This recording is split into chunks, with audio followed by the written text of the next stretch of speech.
Hi, this is Dr. Scott Young with Jeremy Whaley of TradeMaestro.com, and we're going to do part two of our situation when we're talking about money and the value of gold. Coming right up.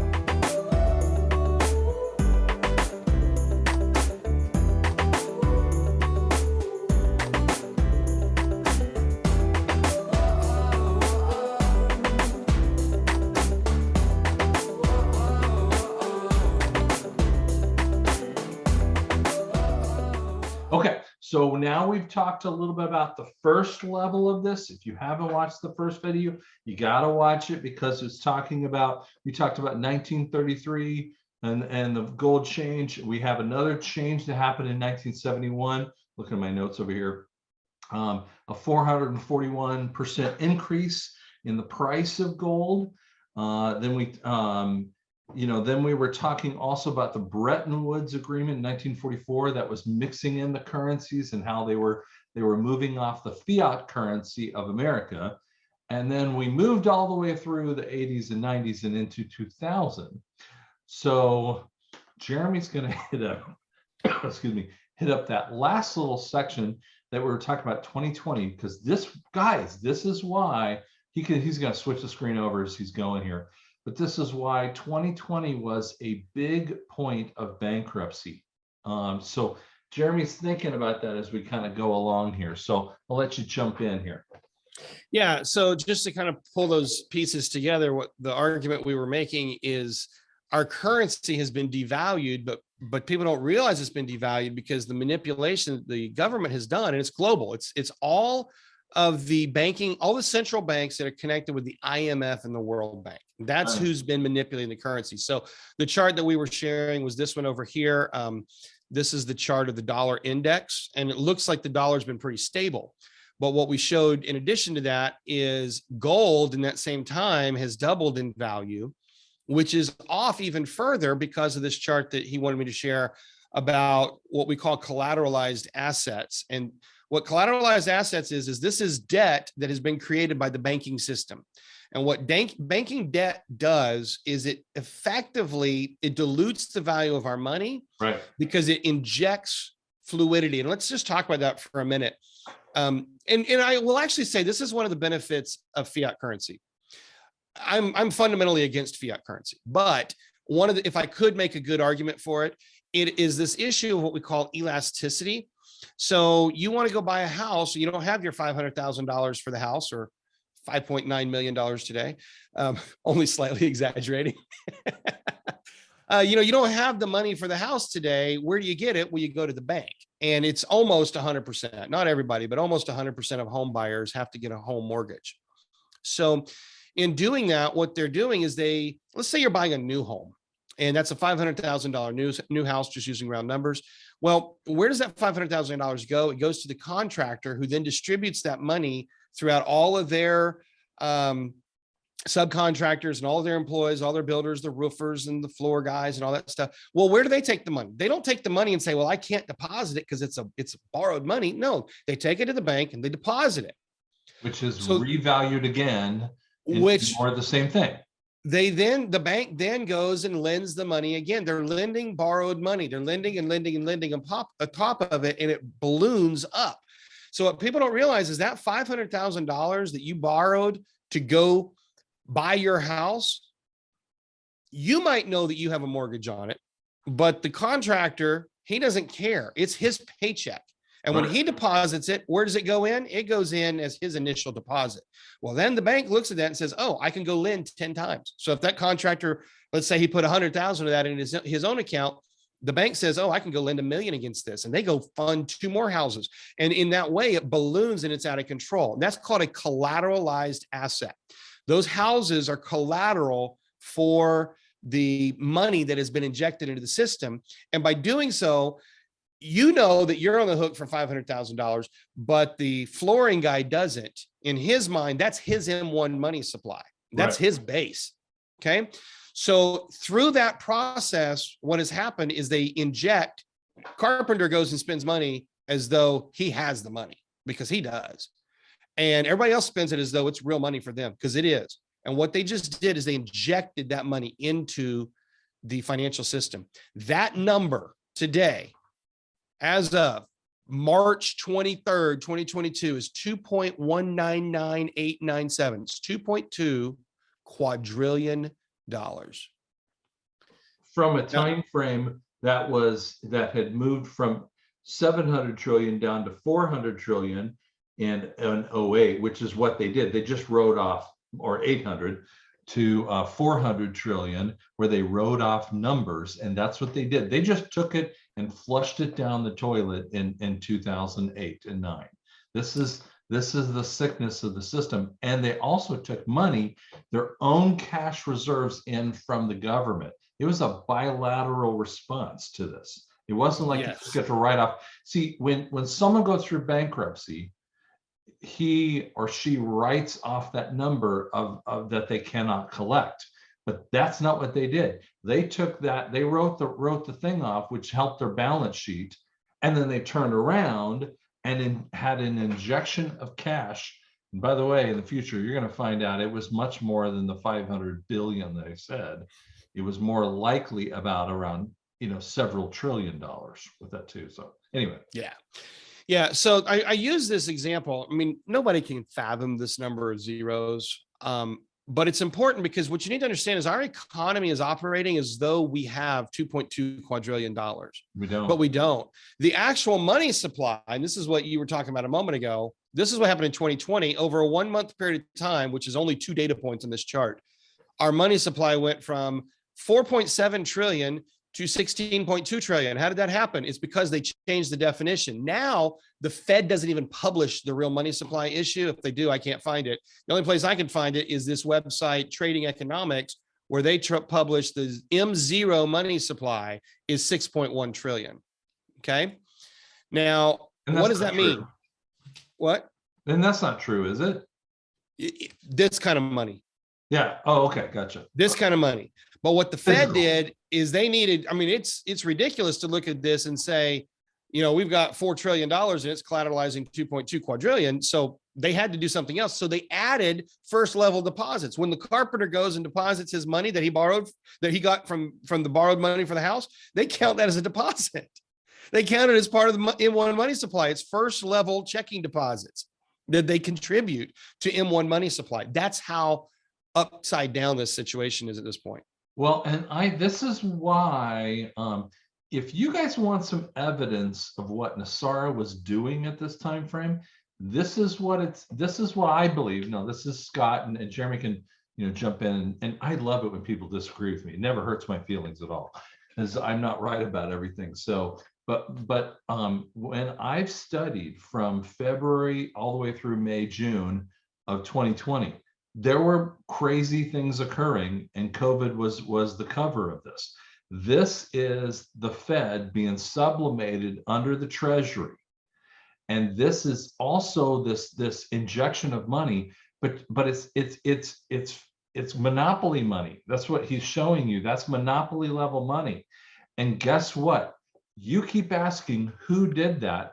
They just created more monopoly money and just dropped in, like you're playing a Monopoly game, and when you kind of run out of money when you play a little bit, you'll get to that phase, right? Yeah. It's just like you just dropped over 3 Monopoly games and threw it into the kitty. And the reality is that the Fed is going to swallow this at the very end of this NESARA thing. So yeah, and while on one hand it's easy to get angry about this, I think this may be the plan to usher in the new monetary system. They have to break it. Yeah, and the way they break it is to collapse it under its own weight, which is what we started to see naturally happening back in 2008. Remember who's doing this, guys? This is the white hats who got a lot of financial knowledge, and they asked Trump. And by the way, he doesn't show you this, but in 2014 is about the time frame that Trump was asked to come in, because they were sick of this system going in this kind of direction. Going back to monopoly, I have a couple of thoughts here I'd like to run with, if it's Please. Okay. But going back to monopoly really fast, did you know there's actually a rule in monopoly: the bank can never go broke? And there's a provision the bank can just write on a piece of paper whatever they want. Anything she wants to. And actually, that's a good point. That's exactly, because you don't understand, Monopoly is such a fascinating game. You know, I'll just say this little one. If Jeremy and I are playing, the monopoly rules actually say that if I'm going to switch a some property with another property, that they take the value of that property, or says, or whatever you want to say. I mean, or best offer in essence. But the reality is, I know dang well he's gonna pillage me if I don't make him pay for it through the nose. So it's going to take, you know, a couple $1,000s maybe to get that piece of property off of me. And that's part of the rule. So the rules are kind of made up, just like it is in the Fed. So My kids call monopoly disclosure. yeah, it's great. So I want to end on this. I only have a little bit of time. We can finish this off, but this picture, the dollar index, this is how the US dollar may be collapsing very soon. I want to put some words out here that people need to be aware of. BRICS. If you're not familiar with BRICS, start researching. This has been in existence since about 2009, 2010. It's Brazil, Russia, India, China, and South Africa. They have created an alternative to the SWIFT system. SWIFT is the banking system that we use to transfer money internationally. And part of that is SIPS, which is a Chinese system. I mean, there may be another letter in there. And what we're seeing right now is Vladimir Putin is basically giving a middle finger to everybody, saying, I don't need the SWIFT system. I'm going to the Chinese one. That's exactly what he did with Visa. Last week, they made a huge agreement with India. And if you pay attention, the nations that Russia's dealing with right now are these BRICS nations. Oh my gosh. Pay attention. They have been saying, they've been setting it up for 10 years to have an alternative to the SWIFT system. Right. And now it's come to fruition. But here's what you need to know. We are now talking about a yuan, a petro yuan, Chinese yuan backed by oil. What they did during this entire thing, this has been a sham to show you, to pretend, because the main basket, that's the other thing, this dollar index, it's not tied with gold and it's not tied with currencies that are fixed to the dollar. It's only relevant or relative to euros, pounds, Canadian dollars, Australian dollars, other basically Five Eyes countries currency, where they're manipulating the whole thing through the IMF and the World Bank. Right. So it's all the central bank manipulation. It is the why. It's the why that happens. So basically what you're going to see with this, let me pull my little cursor away. Basically what you're going to see here is that sucker is going to drop to a basic zero number, or frankly, it just might redline, so you don't even notice it exists anymore. It'll drop out of existence when we jump into the NESARA, GESARA conversations, and the ruble is starting it. By the way, right now we're in March 25th, and you cannot trade oil with Russia without having a gold-backed ruble. You got to pay them in rubles, and that is gold-backed. And this is here's the evidence that we've all needed to know that NESARA was real. But the currency is a portion of it as well, too. The way they fractionalize the money supply. Yeah. So what this chart shows us is, it shows us the fraud. It shows us that the dollar is stable when we now know that it's not. We've looked at how it relates to the gold. We looked at the gold. We know that gold itself is suppressed because it should be at least 3 times what we're seeing. That's how much they devalue the US dollar. If they got all of it out, if everything was fair, it probably wouldn't be worth a lot more than the Zimbabwe dollar. I mean, right. I'm probably slightly exaggerated, but maybe not a lot. Close. Oh yeah, we're talking hyperinflation, and that's why some people believe, we're inside of, I think it's the third seal in Revelation 7 and 6 and 7, but we're not in the third seal, guys, because the first seal is the Antichrist. So we are something in a pre-tribulational period, which is called NESARA, GESARA. It's really kind of cool stuff. I just want you to pitch out, just throw me an idea if you were to guess, which is super hard to do. Now, gold is 2,000. It should be three-ish thousand. If you were to say what the stabilization rate would be for gold when NESARA really jumps around into its being, what would you say it'd be at? Would you kind of guess at that? Pause that question. Pause for about 45 seconds. Okay. I'm gonna go to the bathroom. No, I'm just kidding. So let me finish the thought on this. What's happening? Okay. What you guys are looking at is a stable dollar right now. If Russia finishes what they look like they're doing, and if they pull away from, if the world reserve currency of the US dollar becomes a world reserve of the yuan or the ruble or something else, this chart will start to plummet. There's two things that would destroy the US dollar. One is to lose its status as the Middle Eastern's world reserve currency. Because like I said, and I think it was the last video, the dinar, the UAE, the Saudi, whatever their currency is, they're all connected. They're all pegged. They're not relative. This is relative. They're pegged to the US dollar, a fixed exchange rate.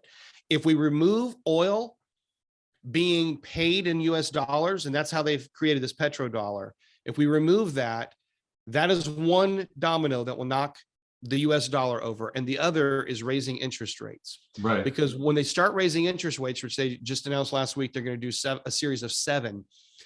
What they're doing, by the way, the Fed always raises interest rates at the top of economic cycles. Right. So we're at the top. If you think it's good now, it's about to get way worse. Yeah. So raising interest rates, and if we raise the rates too much, then the system collapses under its own debt. Correct. So to answer your question, what is the value of gold in the future? I don't think we can put it in dollar terms because the dollar will have been collapsed.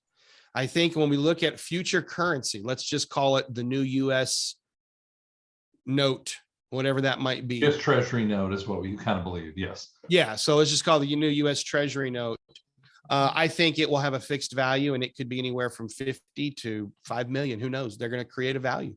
They're going to pick a number and they're going to fix it.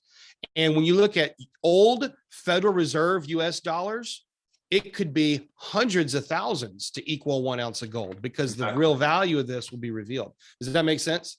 Yeah. So guys, I know some people are really struggling, and he's got to take off here. So I'm going to wrap this up here, but I know you're struggling in your life, and you're saying, I don't have any debt, so how is this going to benefit me? He just told you your currency is going to be a 1-to-1 ratio in NESARA. This is the cool thing. I know it's unbelievable, but that's what the white hats are setting up.